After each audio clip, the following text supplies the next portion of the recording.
Hello friends, welcome to our channel GGI Terra Machinery Agriculture and Power Tools. ನೀವು ನೋಡ್ತಾ ಇದ್ದೀರಾ complex impact screw machine. ಬನ್ನಿ ನೋಡೋಣ ಈ ಮಷೀನ್ ಸೈಡ್. ನೀವು ನೋಡ್ತಿರೋದಂತೆ ಮಿಷಿನ್ ಬರುತ್ತೆ, ಮತ್ತು 18 ವಾಟ್ಸ್ಗೆ ಬ್ಯಾಟರಿ ಬರುತ್ತೆ. ಚಾರ್ಜಿಂಗ್ ಚಾರ್ಜರ್ 18 ವಾಟ್ಸ್ಗೆ ಚಾರ್ಜರ್ ಬರುತ್ತೆ. ಇದು ಏನಿಗೆ ಯೂಸ್ ಆಗುತ್ತೆ ಅಂದರೆ metal purpose and wood purpose use ಆಗುತ್ತೆ.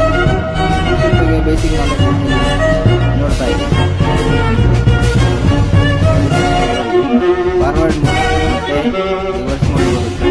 ಹಾಗೆ ಅಡ್ಜಸ್ಟಬಲ್ 1ರಿಂದ 18ವರೆಗೂ ಗೇರ್ ಸಿಸ್ಟಮ್ ಬರುತ್ತೆ. ಯೋಚನೆ ಮಾಡ್ತಾ ಇದ್ದೀರಾ? ಮುಂದ್ಗಡೆ down nearby Parimala hotel, SBI complex, shop number 07. ಹೆಚ್ಚಿನ ಮಾಹಿತಿಗಾಗಿ ಕೆಳಗಡೆ ಹೋಗ್ತಾ ಇರೋ ನಂಬರ್ಗೆ ಕಾಂಟ್ಯಾಕ್ಟ್ ಮಾಡಿ. Thank you for watching.